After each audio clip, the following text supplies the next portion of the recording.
tu ne voudras plus jamais procrastiner de ta vie. Si tu crois que quand tu procrastines, c'est parce que tu es fatigué, c'est parce que tu n'en peux plus, la science a une explication, ou plutôt une douche froide. Ce qui te fatigue le plus, c'est pas ce que tu as à faire. Ce qui te fatigue le plus, c'est le fait de repousser. Moi aussi, ça m'a réveillée. Des chercheurs ont découvert que remettre à plus tard augmente le stress chronique, l'anxiété et la culpabilité. Et c'est pas fini. Une autre étude a démontré que les procrastinateurs chroniques ont un niveau de stress largement plus élevé que la normale. Parce que le cerveau, lui, il n'oublie pas. Quand tu es affalé sur ton canapé en train de scroller sur TikTok regardant cette vidéo, au lieu de traiter X ou ranger Y, chaque tâche que tu repousses devient un poids mental que tu traînes partout, même quand tu dors. Plus tu repousses, plus ton cerveau anticipe l'échec. Lui, il sait d'avance que cette pause que tu prends, c'est pas du repos.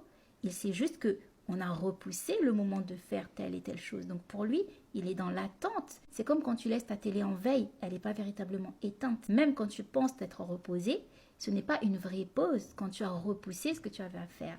Résultat, les personnes qui procrastinent vont être paralysées dans l'action, se sentir débordées et parfois même éteintes. Et comme on l'a vu, c'est pas une question de paresse, c'est une boucle émotionnelle de stress que tu as toi-même activée.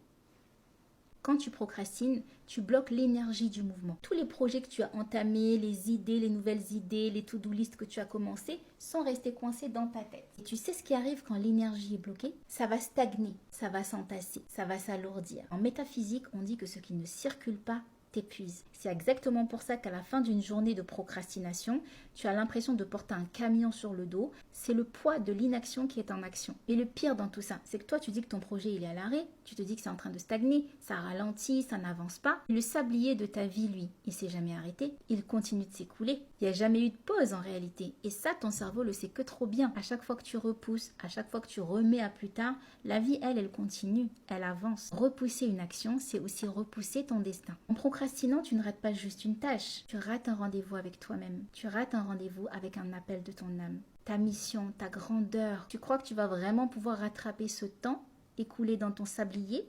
La vérité, c'est qu'en procrastinant, tu t'éloignes juste de la version que tu as envie de devenir. Demande-toi à quel point je suis en train de repousser la réalisation de mes rêves. Commente, plus jamais je repousse mes rêves. Partage à quelqu'un qui abuse dans sa procrastination, mais qu'on aime quand même.